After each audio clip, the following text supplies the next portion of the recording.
Hi. Okay. The end of chapter 10. They had just met Santa Claus. In this book, or maybe in England, I'm not really sure, they call him Father Christmas. They each get a gift. Peter gets a sword and a shield, something to carry the sword in, and Susan gets a bow and a horn. A bow is in like a bow and arrow. And then Lucy gets a little vial of a potion that can heal someone if they're hurt, and a little dagger, but she's not supposed to use it. Here's the picture for chapter 11. It's called Aslan is Nearer. Edmund, meanwhile, had been having a most disappointing time. When the dwarf had gone to get the sled ready, he expected that the witch would start being nice to him, as she had been at their last meeting, but she said nothing at all. And when at last Edmund plucked up his courage to say, "Please, your majesty, could I have some Turkish delight? You said—" She answered, "Silence, fool!" And then she appeared to change her mind, as if to say to herself, "And yet it will not do to have the brat fainting on the way." Once more she clapped her hands. Can't clap with more than. And another dwarf appeared. "Bring the human creature food and drink," she said. The dwarf went away, and presently returned with bringing an iron bowl with some water in it, and an iron plate with a hunk of dry bread on it. He grinned at the repulsive man in a repulsive manner as he set it down on the floor beside Edmund and said, "Turkish delight for the little prince. Ha ha ha." "Take it away," said Edmund sulkily. "I don't want dry bread." But the witch suddenly turned on him with such a terrible expression on her face that he apologized and began to nibble on the bread, though it was so stale he could hardly get it down. "You may be glad enough before you taste bread again," said the witch. While he was still chewing away, the first dwarf came back and announced that the sled was ready. The White Witch rose and went out, ordering Edmund to go with her. The snow was again falling as they came into the courtyard, but she took no notice of that and made Edmund sit beside her on the sled. But before they drove off she called to Mogram, and he came bounding like an enormous dog to the side of the sled. Remember, Mogram's the wolf and he's the chief of police. "Take with you the swiftest of your wolves and go at once to the house of the beavers," said the witch. "Kill whatever you find there. If they are already gone, then make all speed to the stone table, but do not be seen. Wait for me in hiding. I meanwhile must go many miles up to the west before I find a place where I can drive across the river. You may overtake these humans before they reach the stone table. You will know what to do if you find them."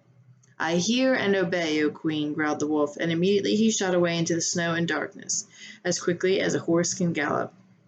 In a few minutes he had called another wolf and was down with him by the dam sniffing the beavers' house, but of course they had found it empty. It would have been a dreadful thing for the beavers and the children if the night had remained fine, for the wolves would have been able to follow their trail, and 10 to 1 would have overtaken them before they got to the cave. But now that the snow had begun again, the scent was cold, and even the footprints were covered up. So they're saying, thank goodness for the snow, because the wolves can't smell them or see their footprints. Meanwhile, the dwarf whipped up the reindeer, and the witch and Edmund drove out under the archway and on and away into the darkness and the cold. It was a terrible journey for Edmund, who had no coat. Before they had been going a quarter of an hour, all in front of him was covered in snow. So he soon stopped trying to shake it off as quickly as he did that. As quickly as he did that, a new lot gathered, and he was so tired. Soon he was wet to the skin, and oh, how miserable he was. It didn't look as if the witch intended to make him a king. All the things he had said to himself to make him to believe that she was good and kind, and that her side was really the right side, sounded silly to him now. He would have given anything to meet the others at this moment, even Peter. The only way to comfort himself now was to believe that the whole thing was a dream, and that he might wake up any moment. As they went on, hour after hour, it did not come to seem like a dream. This lasted longer than I could describe, even if I wrote the pages and pages about it, but I will skip on to the time that the snow had stopped and the morning had come and they were racing along in the daylight. And still they went on and on with no sound but the everlasting swish of the snow and the creaking of the reindeer's harnesses. When at last the witch said, "What we have what have we here? Stop!" And they did. How Edmund hoped she was going to say something about breakfast, but she had stopped for quite a different reason.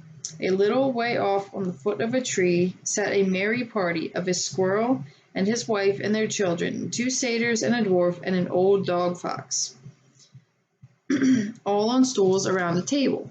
So they're going along and she sees all these creatures sitting together having a little party. Squirrels, satyrs, dwarfs, and I think it's a fox. It says a dog fox, but I guess it's a fox, if I remember from the movie correctly. Edmund couldn't quite see what they were eating, but it smelled lovely, and there seemed to be decorations of holly, and he wasn't at all sure that he didn't see something like a plum pudding. At this moment, when the sled stopped, the fox, who was obviously the oldest person present, had just risen to its feet, holding its glass in its right paw as if it were going to say something. But then the whole party saw the sled stopping, and who was in it, and all the gaiety went out of their faces. The father squirrel stopped eating with his fork halfway to his mouth, and one of the satyrs stopped with his fork actually in his mouth, and the baby squirrel squeaked with terror. "What is the meaning of this?" asked the witch queen. Nobody answered. "Speak, vermin," she said. "Or do you want my dwarf to find you a tongue with his whip? What is the meaning of all this gluttony, this waste, this self-indulgence? Where did you get all of these things?" "Please, your majesty," said the fox, "we were given them. And if I might make so bold as to drink to your majesty's very good health." "Who gave them to you?" said the witch. "Father Christmas," stammered the fox. "What?" roared the witch, springing from the sled and taking a few strides nearer to the terrified animals. "He has not been here. He cannot have been here. How dare you? But no, say you've been lying, and you shall even now be forgiven." At that moment, one of the young squirrels lost his head completely. "He has, he has, he has," it squeaked, beating its little spoon against the table. Edmund saw the witch bite her lips, so that a drop of blood appeared on her white cheek. She raised her wand. "Oh, don't, please don't," shouted Edmund. But even while he was shouting, she had waved her wand, and instantly there, where the merry party had been, were only statues of creatures. One with its stone fork fixed forever halfway in its stone mouth, seated around the table, which were stone plates and stone plum pudding. So she turned everybody to stone. That's sad. "As for you," said the witch, giving Edmund a stunning blow to the face as she remounted the sled, "let it teach you to ask favors for spies and traitors. Drive on." And Edmund, for the first time in the story, felt very sorry for someone besides himself. It seemed so pitiful to think of those little stone creatures sitting there all the silent days and all the dark nights, year after year, till the moss grew over them, and at last even their faces crumbled away. Now they were steadily racing on, and soon Edmund noticed that the snow, which was splashing against them as it rushed through, was much wetter than it had been last night, and at the same time he noticed that it was feeling much less cold. It also was becoming foggy. In fact, every minute it grew foggier and warmer, and the sled was not running nearly as well as it had been running up until now. For the first time he thought this because the reindeer were tired, but soon he saw that it couldn't be the real reason. The sled jerked and skidded and kept jolting as if it was struck against stones. And however the dwarf whipped the poor reindeer, the sled went slower and slower. There also seemed to be a curious noise all around them, but the noise of their driving and jolting and the dwarf shouting at the reindeer prevented Edmund from hearing what it was, until suddenly the sled stuck so fast that it wouldn't go on at all. When that happened, there was a moment's silence, and in that silence Edmund could at last listen to the other noise properly. A strange, sweet, rustling, chattering noise, yet not so strange, for he had heard it before, if only he could remember where. Then all at once he did remember it. It was the noise of running water. All around them, though out of sight, there were streams, chattering, murmuring, bubbling, splashing, and even in the distance, roaring. and his heart gave a great leap, for he hardly knew why, when he realized that the frost was over. And much nearer there was a drip, drip, drip from the branches on the trees, and then, as he looked one tree, he saw a great load of snow slide off, and for the first time since he entered Narnia, he saw a dark green of a fir tree. But he hadn't had time to listen or watch longer when the witch said, "Don't sit staring, fool! Get out and help!" Let's see how long this one is. Oh, we're getting there. And of course Edmund had to obey. He stepped out into the snow, but really it was only slush by now, and he began helping the dwarf to get the sled out of the muddy hole that he had gotten into. They got it out in the end, and being very cruel to the reindeer, the dwarf managed to get it moving again, and they drove a little further. And now the snow was really melting in earnest, and patches of green grass beginning to appear in every direction. Unless you have looked at the world of snow as long as Edmund had been looking at it, you would hardly be able to imagine what a relief those green patches were after the endless white. Then the sled stopped again. "It's no good, your majesty," said the dwarf. "We can't sled in this thaw." "Then we must walk," said the witch. "We shall never overtake them walking," growled the dwarf. "Not when the start they've got." "Are you my counselor or my slave?" said the witch. "Do as you're told. Tie the hands of the human creature behind it and keep hold of it at the end of a rope. Take your whip and cut the harness of the reindeer. They'll find their own way home." The dwarf obeyed, and in a few minutes Edmund found himself being forced to walk as fast as he could with his hands tied behind him. He kept on slipping in the slush and the mud and the wet grass, and every time he slipped the dwarf gave him a curse and sometimes a flick of the whip. The witch walked behind the dwarf and kept on saying, "Faster, faster!" Every moment the patches of green grew bigger and the patches of snow grew smaller. Every moment more and more the trees shook off their robes of snow. Soon, wherever you looked, instead of white shapes, you saw dark green of firs, or the black, prickly branches of bare oak trees, or beeches and elms. Then the mist turned from white to gold and presently cleared away. Shafts of delicious sunlight struck down onto the forest floor, and ahead you could see blue skies between the treetops.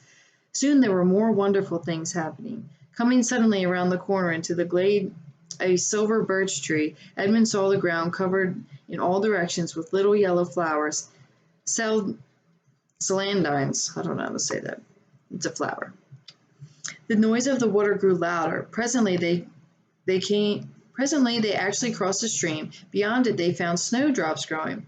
"Mind your own business," said the dwarf, when he saw that Edmund had turned his head back to look at them, and he gave the rope a vicious jerk. But of course this didn't prevent Edmund from seeing. Only 5 minutes later he noticed a dozen crocuses growing round the foot of an old tree, gold and purple and white. Then came the sound of even more delicious sound of water. Close beside the path they were following, a bird suddenly chirped from the branch of the tree. It was answered by a chuckle of another bird a little further off.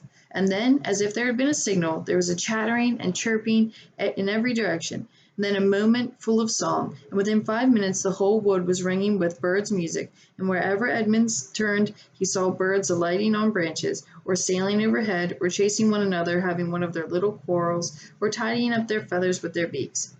"Faster and faster," said the witch. There was no trace of the fog now. The sky became bluer and bluer, and now there were little white clouds hurrying across it from time to time. In the wide glades there were primroses. That's another flower. A light breeze sprang up, scattering drops of moisture from the swaying branches, and carried cool, delicious scents against the faces of the travelers. The trees began to become fully alive. The larches and birches were covered up with green, the laburnums with gold. I don't know what that is. And soon the beech trees had put forth their delicate, transparent leaves. As the travelers walked under them, the light also became green.